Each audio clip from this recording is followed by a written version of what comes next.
Welcome.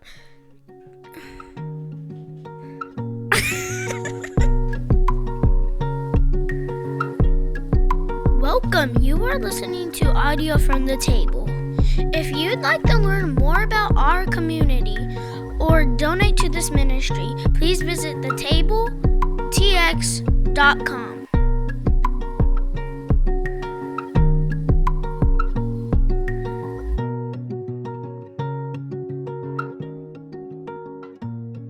I grew up in a local suburban Baptist church. We faithfully attended every Sunday.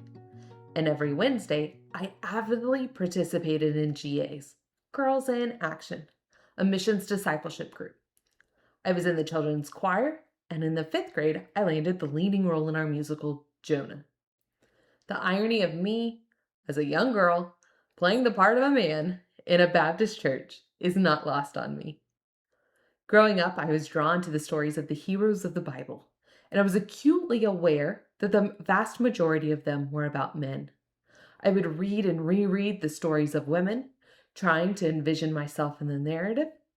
It is no different than how my nieces imagine their Elsa and Anna or the K-pop demon hunters. I even dressed as the women of the Bible for a Halloween alternative, the Church Fall Festival.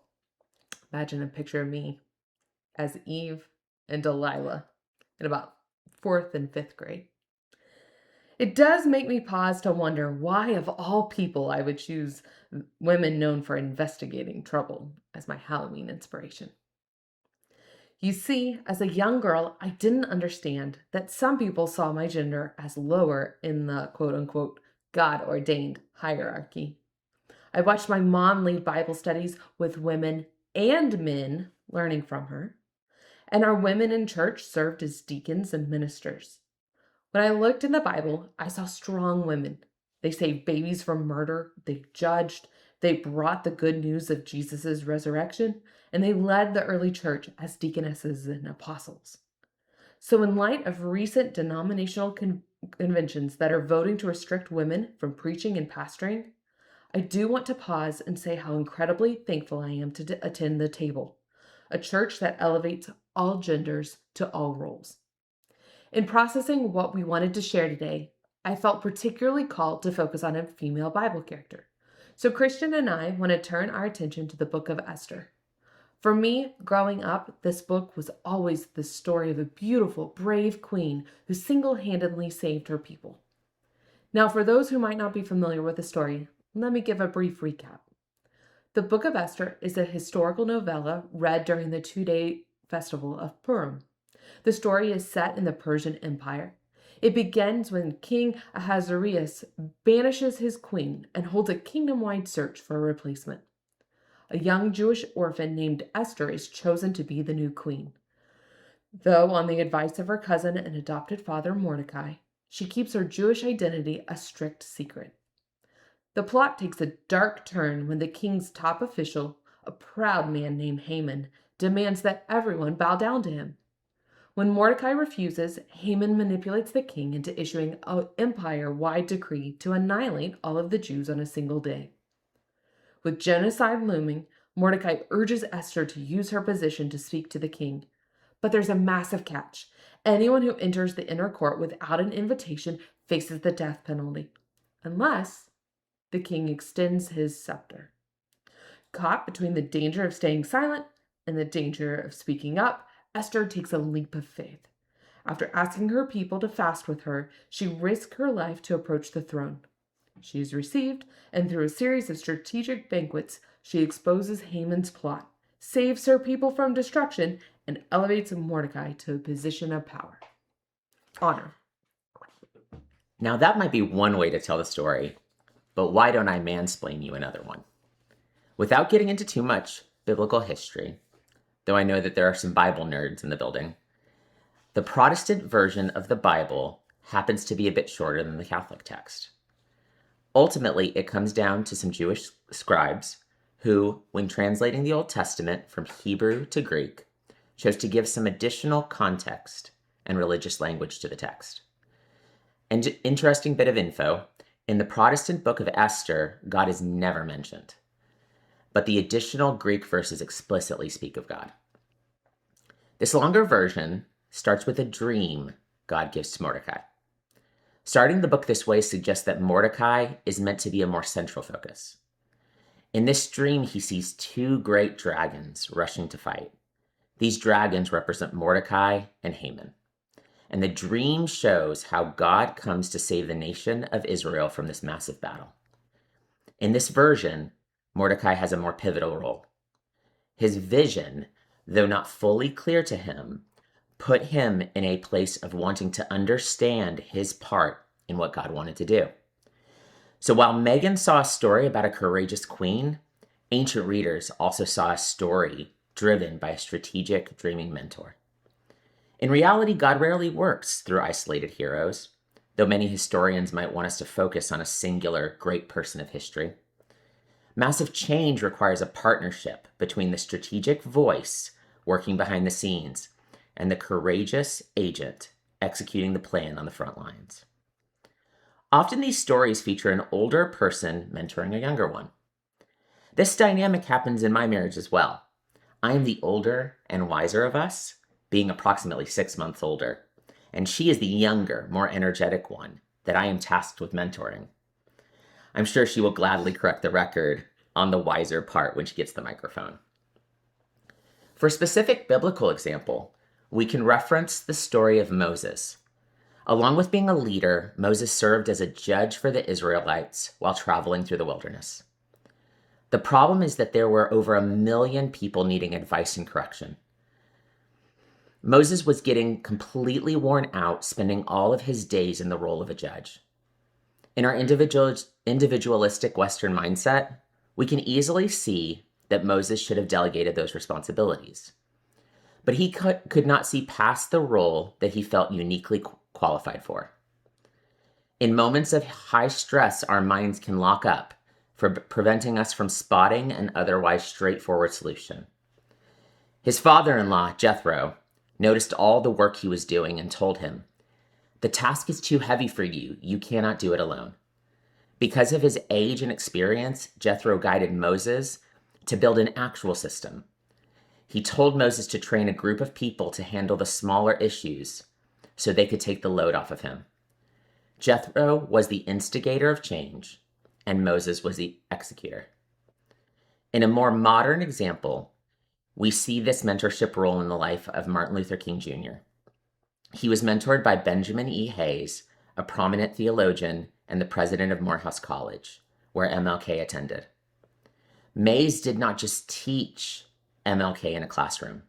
He taught him deep convictions about ethical responsibilities, the inherent worth of every individual, and the calling to stand against unfair systems. MLK took these blueprints and lived them out by broadening the civil rights movement, while carrying the physical and social risks of that mission. Mays was the instigator, while MLK was the executor. Though it is possible to be both, we often see this dynamic working as a pair. So now that we've seen these dynamics in a few examples, how did Mordecai establish his role as an instigator? After the dream God gave him triggered him to look for clues, he made several significant moves to carry the story forward. Early on, Mordecai made the intentional choice to hide Esther's Jewish identity. He knew that the unique Jewish religious customs made them an easy target for prejudice. This is the exact prejudice the antagonist, Haman, later used to try and destroy them.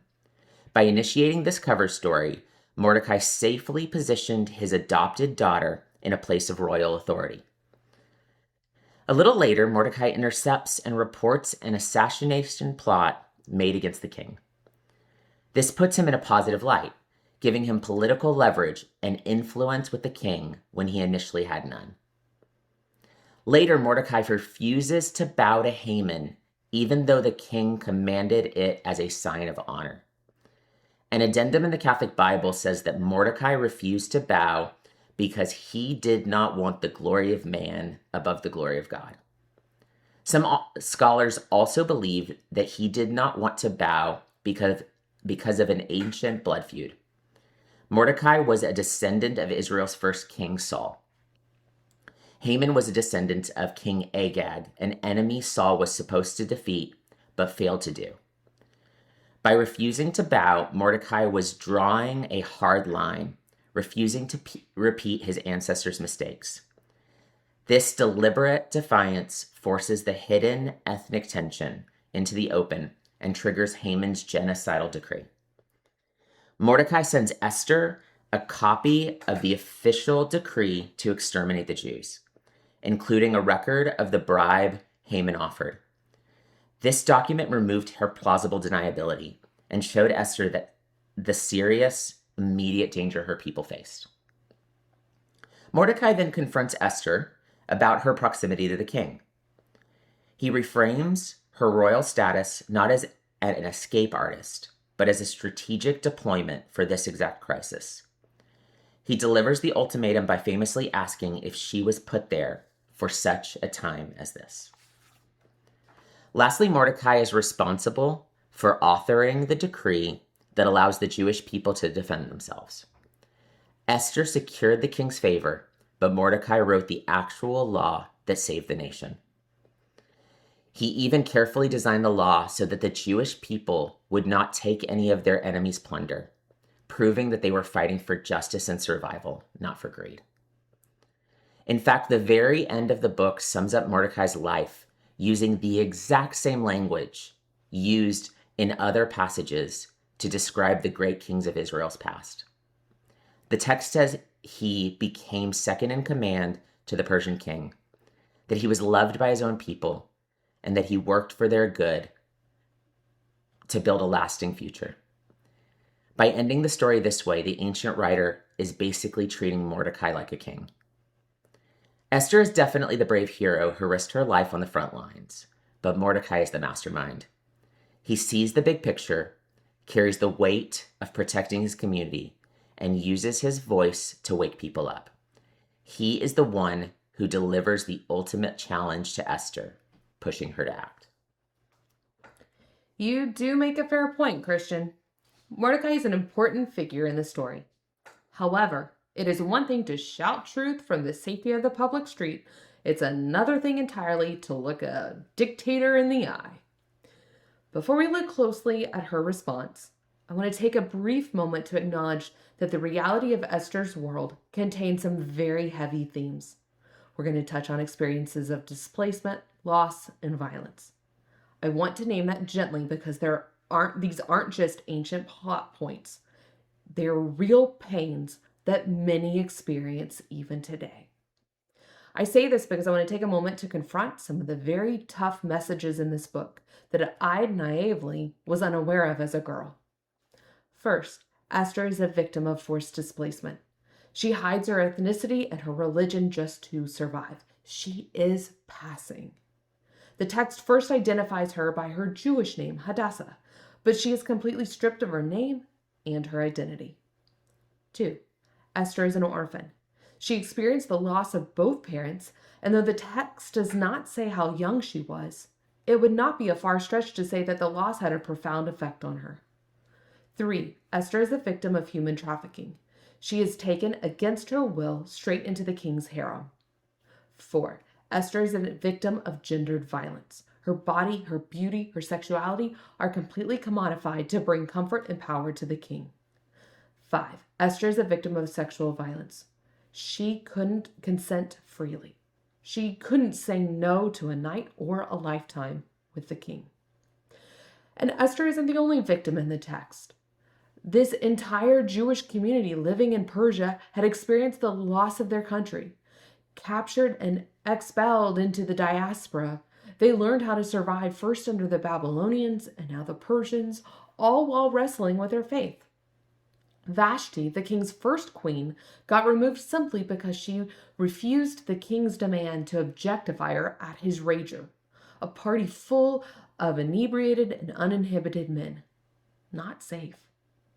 And the text mentions lots of eunuchs. According to Herodotus, a Greek historian and geographer who lived in Persia in the 5th century BCE, 500 boys were annually castrated to serve as eunuchs. Esther is not the story of a beauty pageant winner turned Xena the warrior princess wrapped in a romance novel. Esther is a young woman who has experienced deep trauma, living in a community touched by trauma, and she is doing exactly what it takes to survive. That and this impending genocide is the result of Mordecai refusing to bow to Haman. The text said that he did not do obeisance. Some scholars argue that this phrase indicates that the act of bowing wasn't about worship or idolatry. It was a sign of respect, like me curtsying to the King of England. Though the Hebrew text does not tell us Mordecai's motive for refusing, it could simply be an act of his pride. So Mordecai is making a massive ask of Esther. The text says that the king hadn't requested to see Esther in more than a month, so there is a very real possibility that she would not be welcomed. There's a little puzzle over these court rules. The historian Herodias documented that the visitors must be invited. However, one could technically send a note requesting an audience. One commentator described the details as murky history, but mesmerizing drama. Regardless of the technicalities, in this story, there's a real and lethal risk for Esther. So, she pauses. Whereas some may view Esther's hesitation as fear, in reality, we are seeing a moment of incredible character growth. We see her start to think for herself and not just take orders from Mordecai. She takes ownership of the crisis and she calls for a communal fast. At the end of her instructions to Mordecai, she closes with, "If I perish, I perish." This is a statement of total resolve. Thankfully, the king spares her, and through hosting a series of banquets, she eventually outs Haman's plan to the king and saves her people. In this dynamic with Mordecai, she was the one who took the role of the agent. She carried the heavy burden of executing the scheme, and she shows us that spiritual discipline, strategic wisdom, and calculated courage are exactly what is required when it's time to lead. So obviously, I'm pro Esther. But in reality, I think the wiser outlook is to view them as a team. Without Mordecai's disruptive and prophetic voice, Esther may have stayed completely silent in the comfort of the palace. But without Esther's tactical courage, Mordecai's street protest would have just been noise, without any real leverage. The concept of team has been a massive theme for Christian and me in our marriage. We don't have rigid roles based on our gender or age. Early on, we desired a marriage based on bringing our unique talents, our knowledge, our personalities, and our strengths together to become the best team possible. However, that doesn't mean that one of us always falls into the role of agent while the other is the mentor or instigator. We have to alternate, depending upon the situation. For example, there was a time when I had to confront a member of Christian's family. Before the conversation, Christian and I talked it through. He offered guidance and support, but I was the one leading the conversation. Afterwards, we discovered even more to the story. And given the family dynamics, we then had to switch roles. Christian had to be the one leading the conversation, and I got to be the one offering my 2 cents from the sidelines. The same dynamic in our marriage plays out in our families, our church, our work, and in our community. God calls us to different roles in different seasons. Sometimes we're called to be the Mordecai. We're the ones who pray, we mentor, we challenge others from behind the scenes. Other times we're called to be the Esther. We're the ones who have to step up, take the personal risk, and execute the plan. Neither role is superior. Both are entirely necessary for God's deliverance to break through. Thank you.